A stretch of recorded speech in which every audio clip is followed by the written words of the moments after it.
히브리서 9장입니다. 히브리서 9장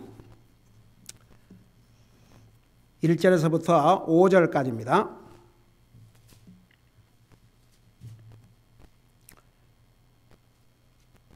우리 같이 읽습니다. 시작.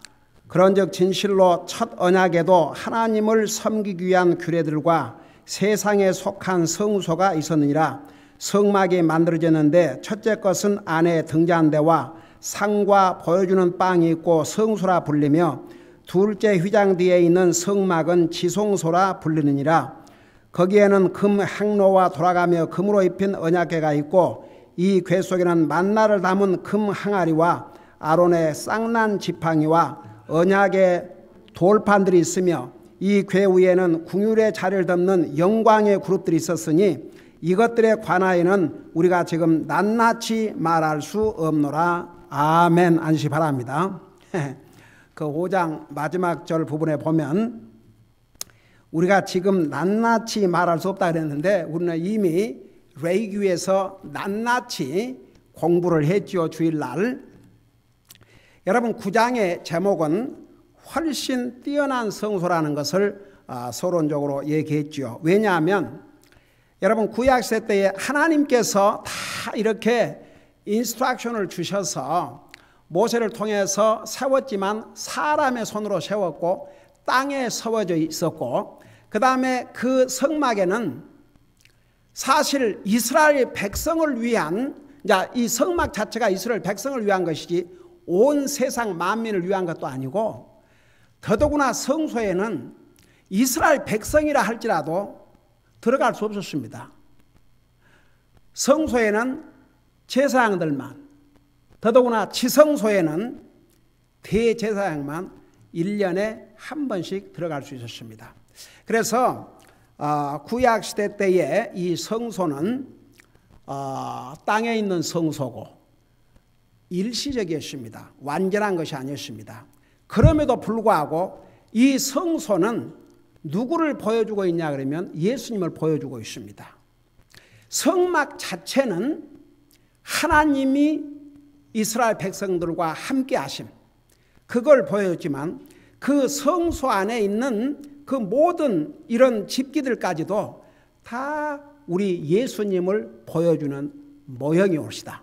그래서 지난번 이제 왜 우리 예수님 자신의 그러니까 훨씬 뛰어난 성소는 예수님 자신의 육체를 가리켰는데 왜 훨씬 뛰어난 성소인가? 예수님의 몸이 구약시대 성소보다 왜 훨씬 뛰어난 성소인가? 자, 이것을 지금 공부하고 있는데 첫째는 세상에 속한 성소였고 그 다음에 구약시대 때의 성소는 장차 오실 예수님의 모형이었다는 것을 이제 설명을 했죠. 그리고 나서 이제 여기에 이미 우리 레이기를 공부하면서 다 공부했는데 거기 보니까 이제 성소 안에 들어가면 등잔대가 있고 보여주는 빵이 있고 그 다음에 둘째 휘장 뒤에 그러니까 지성소죠. 금향로 그러니까 사실은 이 금향로는 지성소 들어가기 전 그 커튼 바로 앞에가 있었습니다. 그 금향로 그 다음에 언약궤가 있고 그 언약궤에는 만나를 담은 금 항아리와 아론의 쌍난 지팡이와 언약의 두 돌판들이 있었고 이제 그 5절에 보니까 이 궤 위에는 궁율의 자리를 덮는 영광의 그룹들이 있었다고 그랬습니다. 바로 하나님께서 어디로 임재하셨냐 그러면 이 궁율의 자리, 이 자비의 자리 그 위로 우리 하나님께서 임재하셔서 모세와 말씀하셨고 또 아론과 말씀을 하셨습니다. 대제사장과 말씀하셨어요. 우리 잠깐 이것을 도표로 한번 쉽게 설명을 해드릴게요. 그래서 이 성소 안에 있는 이 기구들은 다 예수님과 관계가 있습니다. 저 성막 전체는 하나님의 백성들과 함께 하심을 나타낸 것인데 이제 구체적으로 그 기구들이 예수님의 어떤 모습을 보여주냐 이겁니다. 자, next one. 자, 이게 금촛대죠. 왜 금촛대만 나와? 오케이. 등잔대. 이 등잔대는 무엇을 보여주고 있냐면 우리 예수님을 빛으로, 우리 예수님께서 요한복음 1장에 그 다음에 요한복음 8장 10절에 보면 우리 예수님이 태어났을 때 그분을 빛이라 그랬습니다. 여러분 잠깐 요한복음 8장 12절을 보세요. 요한복음 8장 12절.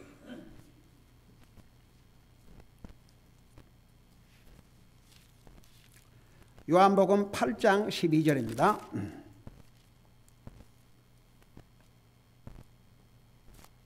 (8장 12절에) 보면 여기에 이렇게 말씀하고 있습니다. 여러분 보시면서 들으세요. 그때 예수님께서 다시 그들에게 말씀하시되 나는 세상의 빛이니 나를 따르는 자는 어둠 속에 다니지 아니하고 생명의 빛을 얻으리라 하시니라. 그래서 여러분 이 구약시대 때에 그 등잔대 불을 이렇게 등잔대에 기름을 넣어서 빛이 나도록, 저게 무엇을 가리켰느냐? 장차 빛으로 오실 예수님을 보여주셨다, 그런 뜻입니다. 그 다음에 두 번째 집기가 있죠. 그게 보여주는 빵입니다. 제가 지난번에 우리 레이기를 공부하면서 자세하게 설명했죠. 12개의 빵을 6개씩 두 줄로 놓는데 저 12개의 빵은 이스라엘 12지파를 가리켰습니다. 동시에 이스라엘 백성들로 하여금, 여러분 그들은 하나님 앞에 왜 광야에서 40년 동안을 광야 생활을 했어야 됐어요? 불순종해가지고 하나님의 명령을 불순종하고 하나님을 믿지 못해가지고 결국 40년 동안 광야에서 광야 생활했는데, 그런 불순종한 이 이스라엘 백성에게도 하나님께서 굶기지 아니하시고 먹이셨어요. 만나로 먹이셨죠. 그런데 그걸 통해서 이스라엘 백성들에게 항상 하나님께서, 우리 여러분 신명기 그 다음에 우리 예수님께서 이 땅에 오셔서 마태복음 4장에서 뭐라 그러세요? 사람이 빵으로만 먹고 사는 것이 아니고 뭘로 산다고 그랬어요? 하나님의 입에서 나오는 모든 말씀으로 살려라고 그랬습니다. 여러분 우리는 육체만 가지고 있는 게 아니고 영적인 존재입니다. 영혼을 가지고 있는 영적인 존재입니다. 그래서 우리의 영혼의 양식, 그게 하나님 말씀입니다. 그거 먹어야 합니다.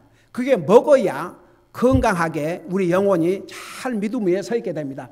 그래서 이 빵은 동시에 그런 의미가 가지고 있으면서 장차 오실 예수님을 뭘로 보여주냐 그러면 생명의 빵으로. 여러분 잠깐 요한복음 6장 35절을 보시기 바랍니다. 요한복음 6장 35절.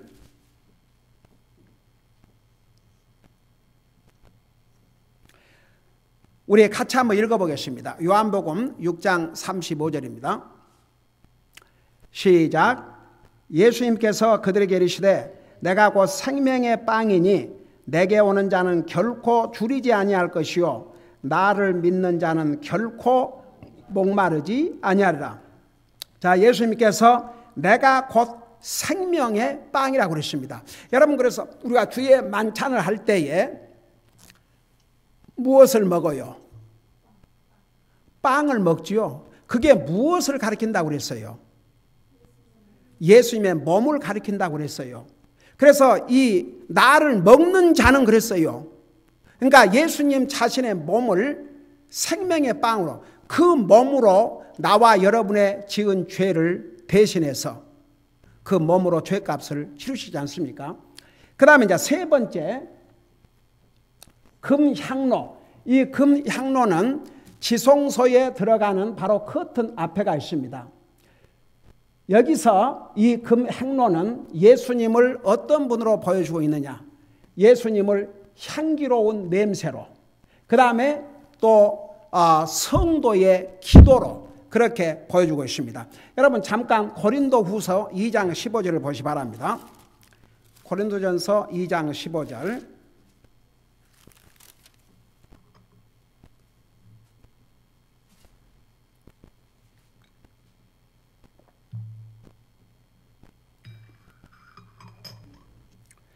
고린도전서 2장 고린도후서 2장 15절. 고린도후서 2장 15절입니다. 고린도후서 2장 15절에 보면 보세요. 우리는 15절 16절 보세요. 우리는 구원받은 자들 중에서나 멸망하는 자들 중에서나 하나님을 향한 그리스도의 향기로운 냄새니. 멸망하는 자들에게는 사망에 이르는 사망의 냄새요, 구원받은 자들에게는 생명에 이르는 생명의 냄새니라. 그래서 우리 예수님을 향기로운 냄새로, 그래서 우리는 예수님을 믿는 우리는 이 세상에 나가서 쉽게 말하면 좋은 냄새를 풍기고 살아야 한다 그 말입니다. 저 좋은 냄새로 풍기고 살아야 한다 그 말은 좋은 간증이 되는 삶을, 다른 사람, 여러분 향기는 다 좋아합니다. 좋은 그리스도인으로서 향기를, 그리스도인으로서 아름다운 간증을 하고 살아야 됩니다. 그래서 이제 예수님을 향기로운 냄새로, 여러분 시편 141편 2절에 보면 또 요한계시로 되어 있는데, 우선 우리 시편을 보십시다. 기도를 성도의 이 향기를 성도의 기도라고 그랬습니다. 여러분 시편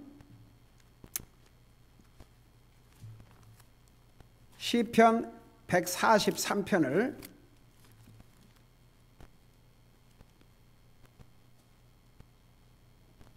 시편 143편 141 오케이 141 여기서 보려고 그러니까 잘 안 보이네. 시편 141편 2절을 보시기 바랍니다. 거기 보니까 나의 기도가 주 앞에 향같이 놓이게 하시며 나의 손을 들어 올림이 저녁 희생물같이 놓이게 하소서. 그래서 우리가 하나님 앞에 드리는 기도가 하나님 앞에 향기로운 냄새입니다. 그 다음에 next one. 자, 만나 여러분 잘 알고 있죠? 그러니까 여러분 이제 이 히브리서에서 구약 성경에서는 그 하나님의 법궤 속에 두 돌판만 있는 것으로 기록이 되어 있지만, 이제 신약 성경에 와서 두 가지가 더 있었음을 여기서 기록하고 있죠. 거기 보니까 만나가 이제 이 법궤 속에 들어 있었는데, 예수님을 우리의 육신의 피로를 공급해 주신 분으로, 여러분 만나를 이스라엘 백성들이 광야 생활 몇 년을 했습니까? 네. 하나님께서요, 여러분 이제 앞으로 우리 신명기 공부할 때 자세하게 배우겠지만 그 40년 동안 광야 생활을 하면서 굶어 죽은 사람 한 사람도 없습니다. 옷이 낡아지지 않았다고 그랬습니다. 신발이, 여러분 40년 신발을 신고 지금도 다닐 수 있어요? 40년 옷을 입어봐요. 다 낡아지죠. 그런데 우리 신명기 가면 40년 동안 광야생활을 하는데 굶어 죽은 사람 한 사람도 없습니다. 의복이 닳아지지 않고 신발이 헤어지지 않았다고 그랬습니다. 하나님께서 기적적으로 하늘의 만나로, 이 생명의 빵으로 하나님께서 그 육신을 살리는 생명빵이죠. 근데 그걸 통해서 생명의 빵이신 예수님을 보여줄 뿐만 아니라 만나도 동시에 하나님께서는 어떤 상황에서도 하나님의 자녀들의 필요를 공급하신다는 것을 보여주신 것입니다. 여러분 그 광야에서 어떤 방법으로 먹습니까? 광야에서 마음 놓고 농사를 지을 수 있습니까? 뭘 할 수가 있습니까? 네, 하나님께서 만나를 통해서 그들의 배를 채워주셨습니다. 여러분 우리가 영적인 삶을 우선순위로 하고 살라는 거지, 하나님께서 결코 우리 육신의 필요를 상관하지 않으신 분이 아닙니다. 여러분 마태복음 6장에 보면 너희는 무엇을 먹을까, 무엇을 입을까, 무엇을 마실까 염려하지 말라고 그랬습니다. 거기 아주 중요한 내용이 있어요. 하늘에 계신 너희 아버지께서 너희 필요한 것을 아신다고 그랬어요? 모르신다고 그랬어요? 아신다고 그랬습니다. 근데 그 우선순위, 너희는 먼저 그 나라와 그의 의를 구하라. 그리하면 이 육신의 모든 것도 더해 주시리라, 이렇게 말씀하셨습니다. 그러니까 우리의 우선순위, 우리의 영적인 삶이 우리의 우선순위가 되어야 한다 그 말입니다. 왜 제가 우리 성도들에게 아침에 일어나서 물을 한 컵 마시기 전에도 성경을 먼저 읽으라고 그러냐면, 우리가 그런 참 주님의 말씀을 리스펙트하고 내 영혼을 먼저 케어하는 거. 내 먼저 단 성경 한 절이라도 한 장이라도 영적인 양식을 먹고 커피를 마시든 물을 먹든, 무슨 그렇게 안 한다고 해서 뭐 잘못되고 뭐 죄를 짓는 건 아니지만, 크게 우리 주님께서 너희는 먼저 그 나라와 그의 의를 구하라, 그 말은 영적인 것을 먼저 우선순위로 하라 그 말입니다. 그러니까 우리 먹고 살아야지요. 여러분, 물을 안 마시고 어떻게 삽니까? 밥을 안 먹고 어떻게 삽니까? 우리 육신 가지고 있는데. 근데 우선순위를 먼저 내 영혼을 위해서 영적인 양식을 먹여주고, 그리고 우리 육신에 필요한 것을 먹이라 이겁니다. 하나님께서는 그 순서를 말씀하고 있어요. 그리고 이제 여기 빌립보서 4장 19절에 뭐라 하십니까? 여러분 잠깐 그것을 보도록 하겠습니다. 빌립보서 4장 19절.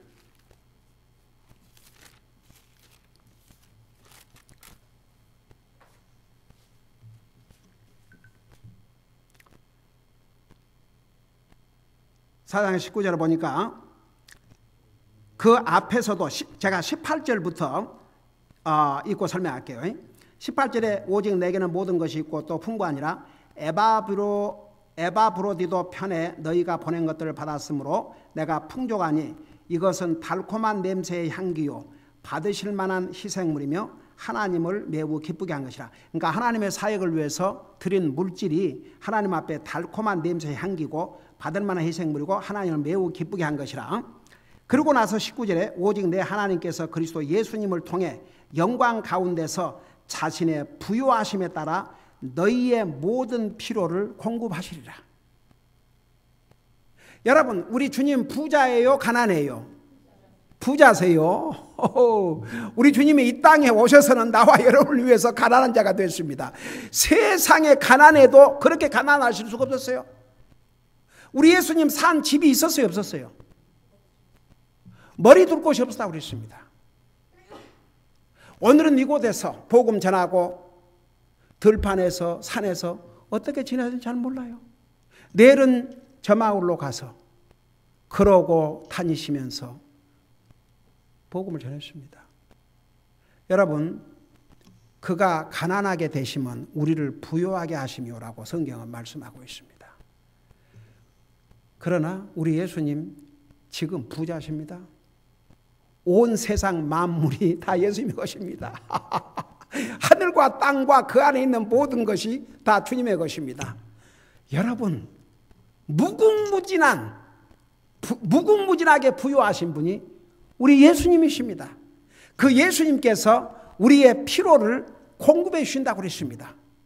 그래서 이 만나를 통해서 예수님을 우리의 육신의 필요를 공급해 주신 하나님으로 보여주고 있습니다. 그 다음에 보세요. 아론의 쌍난 지팡이. 여러분, 이게 사실 아론의 막대기가 이게 흙에 뿌리를 내리고 있었어요? 아니면 그냥 마른 막대기예요? 마른 막대기에 싹이 난다. 이거 있을 수 있는 일이에요? 있을 수 없는 일이에요? 있을 수 없는 일이에요. 근데 보세요. 하나님은 하실 수 있어요. 이거 다 인공 나무 아닙니까? 근데 진짜 저 마른 저기에 한번 싹이 난다고 생각해 봐요. 이건 하나님만 하실 수 있습니다. 하나님의 기적입니다. 여러분, 마리아가 처녀인데 아이를 임신했다는 소식을 들었지 않습니까? 기절을 초풍할 수밖에 없죠. 저는 남자를 모르는데 어떻게 이런 일이 있을 수 있습니까? 하나님께서 뭐라 하는 줄 아세요? 누가복음 1장 37절에서 하나님에게는 불가능한 것이 없다고 그랬습니다. 마른 가지에서 싹이 나게 하신 분은 주님밖에 없습니다. 이것은 불가능을 가능으로 바꿔줄 수 있는 우리 주님을 보여주시는 것입니다. 그 다음에 자, 언약의 두 돌판. 사실 보세요. 언약의 두 돌판. 십계명이면서 동시에 하나님이 주신 언약이라 했어요. 그 언약을 몇 번째 언약이라고 그랬어요? 첫 번째 언약이라고 그랬죠. 옛 언약이라고 그랬죠. 자, 새로운 언약은 우리 주님. 그래서 첫 번째 언약, 옛 언약. 자, 그것이 십계명으로 그다음에 모세를 통해서 주신 그 율법, 그것을 이제 하나님이 주신 언약. 그러니까 십계명이면서 동시에 언약입니다. 언약. 근데 그 언약을 누가 주셨어요? 여러분 잠깐 이사야서를 펴보세요. 이사야서 33장 22절을 보세요. 이사야 33장 22절.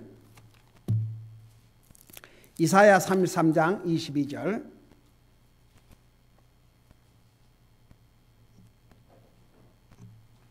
우리 한번 읽어보겠습니다. 이사야 33장 22절 우리 같이 읽어봐요. 시작. 주는 우리의 심판자시요 주는 우리에게 법을 주시는 이시요 주는 우리의 왕이시니 그분께서 우리를 구원하시로다. 누구를 가리키는 것 같아요? 우리 예수님을 가리키고 있죠. 그래서 이 언약의 두 돌판은 예수님을 법을 주신 분, 언약을 주신 분으로 보여주고 있습니다. 그 다음에 자, 궁율의 자리. 우리 하나님께서 이스라엘 모세를 통해서 지으신 성막에 우리 하나님께서 어디로 임재하셨다고 그랬어요? 바로 저 궁율의 자리. 저기입니다. 저기 그 법궤 위에 있는 궁율의 자리. 근데 그거 아세요? 왜 이 궁율의 자리 위로 임하신 줄 아세요? 그 궁율의 자리 밑에는 뭐가 있어요? 궁율의 자리 밑에 뭐가 있어요? 두 돌판 십계명이 있지요. 근데 기가 막힌 건 보세요. 왜 그 위에 자비의 자리가 있는 줄 아세요? 율법을 지킬 수 없는 우리 인생들에게 우리 하나님께서 자비를 베풀어 주시는데 그 율법 위에 자비의 자리에 앉으신 이유는 그 대제사장의 1년에 한 번 들어가서 어디에다가 피를 뿌렸어요? 바로 그 자비의 자리. 하나님께서 그 피를 보신 거예요. 율법을 보신 게 아니고 그 율법을 지키지 못한 그 사람들, 그 죄인, 사람을 정죄한 율법을 보신 게 아니라 하나님께서 자비를 베풀어 주신 겁니다. 여러분 우리가 어떻게 구원받은 줄 아세요? 디도서 3장 5절에 가면 그분의 자비로 우리가 구원을 받았다고 그랬습니다. 그래서 보세요. 이름 그대로 자비를 베풀어 주신 자리로서 예수님을 율법을 지킬 수 없는 죄인들에게 자비를 베풀어 주셔서 우리를 구원해 주신 분으로. 여러분 잠깐 디도서 3장 펴보세요. 디도서 3장 5절을 보시기 바랍니다.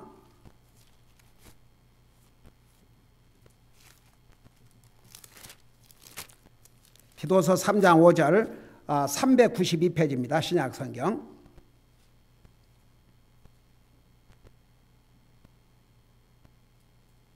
자, 5절에 보면 그분께서 우리를 구원하시되 우리가 행한 의로운 행위로 하지 아니하시고 뭐라 하셨어요? 오직 자신의 긍휼에 따라 다시 태어남의 씻음과 성령님의 새롭게 하심으로 하셨다 그랬습니다. 그래서 저 긍휼의 자리, 자비의 자리를 통해서 우리에게 자비를 베푸셔서 율법을 어기고 범죄한 우리의 죄를 용서해 주시고 구원해 주실 예수님을 저 자비의 자리를 통해서 보여주셨습니다. 여러분 거룩하신 하나님을 우리 사람은 볼 수가 없습니다. 하나님께서 저 자비의 자리에 임하신 것도 여러분 이스라엘 백성들이 그 천둥과 이게 하면서 주님의 음성이 들리니까 백성들이 다 죽은 사람처럼 됐습니다. 뭐라고 호소했습니까? 하나님께서 모세에게만 말씀하시고 그리고 모세가 들으시고 우리에게 말씀하시고 우리에게 직접 말씀하지 마시옵소서. 그래서 저 자비의 자리를 통해서 우리 주님께서 우리 인생을 그분의 자비로 구원해 주실 것을 보여주십니다. 마지막 하나가 더 있습니다.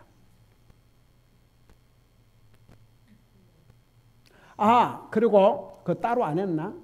영광의 그룹들? 오케이.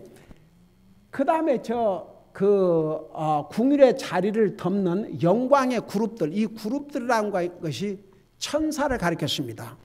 그러면 저 천사의 역할이 뭐냐 그러면 저 자비의 자리를 저기는 누구만 들어갈 수 있어요? 자, 하나님이 그리 임재하셨는데 저기는 누구만 들어갈 수 있어요? 대제사장만. 1년에 몇 번? 한 번. 어느 날 들어갔어요? 어느 날 들어갔어요? 속죄의 날.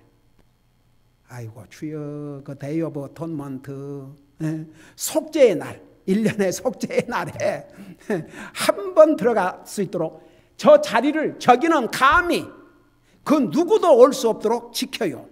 근데 보세요. 거기에 만일 그냥 제사장이 들어갔거나 일반인이 들어갔다면 바로 죽임을 당합니다. 근데 보세요. 인생이 범죄한 다음에 여러분 잠깐 창세기 3장을 돌아가 봐요. 창세기 3장.